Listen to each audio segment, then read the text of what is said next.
My story is about a journey I took a few years ago, and I learned 3 things on the journey. 1, that I enjoy oddball endeavors. 2, that risk and dangerous, scary circumstances might be the price I pay to have an adventurous and independent life. And 3, that fear is a liar. I was 2 years divorced and suffering from a long bout of disappointment in myself. I had visions and interests and passions that somehow evaporated over 20 years of raising children and not missing a day of work. If my family was a football team, I was the entire offensive line. I protected the quarterback and I pushed everyone over the goal line. It's not that I don't love my family, I do love them, but it was my time. Everybody had gone off to college and moved away. So I decided to build a tiny house. It seemed like, I watched that show, Tiny House, but I always wanted like a lake house or somewhere to go on the weekends, and this seemed like a logical step in that direction.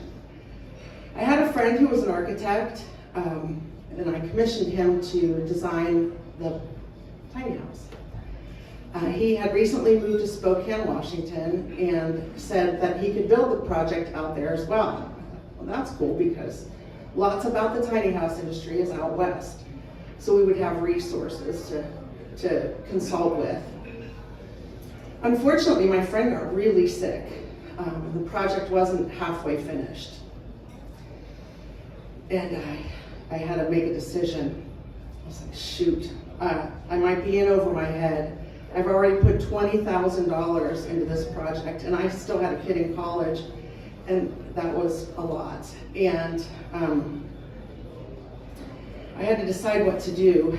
It seemed like I was paying a price it seemed like the universe itself was saying, don't be adventurous or independent. I hate those qualities in an aging woman. So anyway, I determined I had to get the tiny house back to Ohio.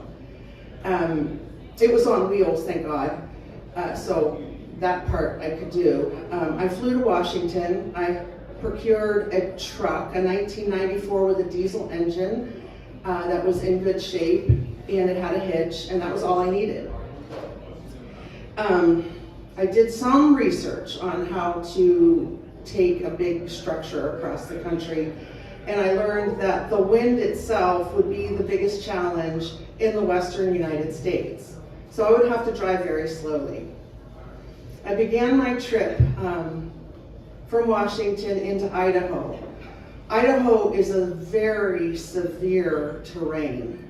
The mountains go straight up and they come straight down. And I was really grateful that the truck itself could pull itself and the tiny house up these mountains and down again. Going up one mountain, I was coming under an overpass and I saw some graffiti. It said, "Fear is a liar." And I thought to myself, well, that's interesting.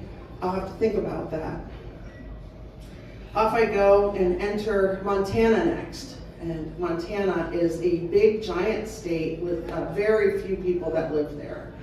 Little towns here and there, but not frequently.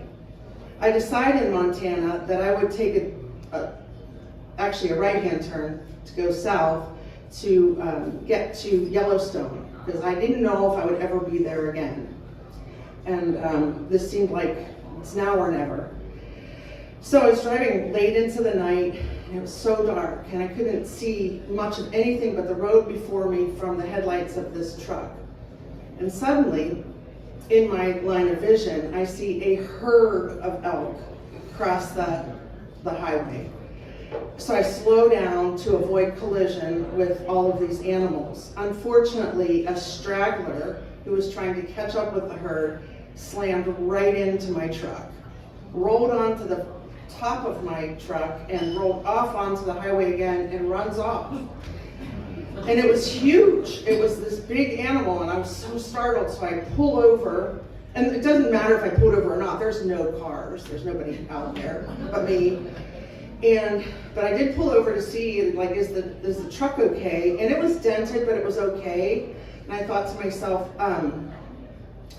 wow, I hope there's no internal damage. But I get back into the truck, and I realized at that point that this doing my own thing with my life could be dangerous, that I could actually die by being struck by an elk in Montana. And I thought, well, there's probably no better way to go, actually. So on I go to the north entrance of Yellowstone, and I, it's this little town there, and I pull over and, find a place to park, and plan to spend the day in Yellowstone the next day. And so I got up in the morning and I go into Yellowstone with the truck and tiny house in tow, and a lot of people were like looking at me, but it was a cool place. It was the most amazing day of my life, probably to this day. The scenery there is indescribable. I felt bold and free, and the air was clean and crisp and cool, and I felt the beauty of everything just by opening my eyes and taking a breath. So the diversion to Yellowstone was well worth it. I got back in my truck and barreled toward Wyoming. And that was a ways away, but the thing I noticed the most about Wyoming was the wind. And they were serious about the wind. And I could only drive about 35 to 40 miles an hour. And Wyoming is a giant state. So I was gonna have to drive late into the night. And the wind that particular day was so heavy that it felt like the truck would just be blown away and the tiny house would be blown away and me with it. And so I drove late into the night, and then I started to hear something from under the hood of the truck, and it was like a screeching, and I thought, oh, hopefully that'll go away. And but it didn't go away. The screeching got louder, and then all of a sudden the truck stopped moving forward when I pushed the accelerator. And I thought, oh crap. And so I drifted to the side of the road, and I sat there for a second, but it was so dark, and I thought, well, I'll get out of the truck to see if I can smell it burning or see if there's steam coming out of the hood. And I did, and I was amazingly almost blown over by the wind. I had to hold on to the truck not to be blown over. And by this time, it's October, so it's kind of like snowing almost. And I got back into the truck, and I'm starting to be really afraid. It's dark, it's cold. The truck died. I don't know what to do in this moment other than try to call AAA, which thankfully I got a signal and I called AAA. The nearest operator was 50 miles away, but he agreed to come get me, and it was late at night. Had to be midnight. So that next hour of my life while I waited for AAA was the scariest point of my whole life. Like, fear was eating me for lunch. I felt like I would literally be blown into the Rocky Mountains. The tiny house was going to blow apart. I just anxiously waited and waited for this guy. And I, sort of my courage became like, I was terrified. And I don't know what happened. It was just dark, and I was alone. So anyway, the AAA guy comes. He has this huge truck, but the truck could in a flatbed, but it could only fit like my truck on the flatbed, not my truck and the tiny house. So we have to leave the tiny house on the side of the road. And when I say on the side of the road, it's barely on the side of the road, and it's crooked, but it is what it is. We had to go. I climbed into this huge truck, and it had wrappers and old cans and a cooler, but I sat in the front seat and it was way high off the ground, and I felt like sort of a sigh of relief and thought, okay, but then I felt nothing. I just was speechless because I was like, what now? Like, how bad is this truck? Anyway, should I feel safe? And the guy starts going down the road, and I look over at him and I realize, oh my God, this guy is really high on meth, or he's an actual demon from hell. And I am now scared because he's driving so fast in this windstorm that I thought he's going to kill us both. And for the third time in 24 hours, I'm faced with my own mortality in some just wild ass circumstance in the middle of nowhere. There was like this Megadeth song playing, and it was all really hateful, and he was biting his nails and they were bleeding, and I was like, oh my God. Anyway, but out of nowhere there's a Holiday Inn. So he pulls over and says, I will pick you up here tomorrow. And I was really tired, I was grateful.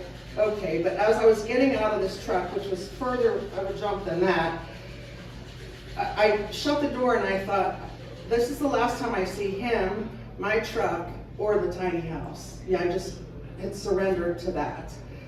But I was exhausted, so I went to sleep. Much to my surprise, the demon meth guy shows up in the morning. And he took me via back roads, dirt roads, to some trailer park / junkyard in the middle of Wyoming where they were working on my truck. So my first surprise was, wow, this guy has like a legitimate business. But again, I forgot anything about like fear is a liar, because I was scared to death. And but the sun was shining, it was a beautiful day, and I looked around and I thought, this is a really cool setting. I felt like I was on the scene of like a Mad Max movie. Like it was all this like old machinery and trailer homes, and anyway, it turned out that my truck only needed a serpentine belt and a battery, so it wasn't the end of the world. While I waited for them to get these parts and fix these parts, I took a bunch of pictures, so it was cool. I got into my reassembled truck and found my way back to the tiny house, which was still intact. And what I remember was that I was happy, and it was a beautiful day. And the tiny house was there, and I could be back on my journey. I passed a town in Wyoming called Crazy Woman, and I thought for a minute, this is my destiny. This is where I should just pull off. I've got the house now, we'll just live here. But I didn't. Off I go into South Dakota, and then Iowa, and then Illinois, and then Indiana, and finally Ohio. It was days and days of driving. But I finally got the tiny house home. And it took me about a year to finish the project because I didn't know how to do any of it, but I met people and did it. And to this day, I still love my tiny house. I use it, other people use it. And I learned a few things. One, that oddball endeavors are my thing. Two, that I have built an independent and adventurous life for myself. And three, that fear is still a liar. All right.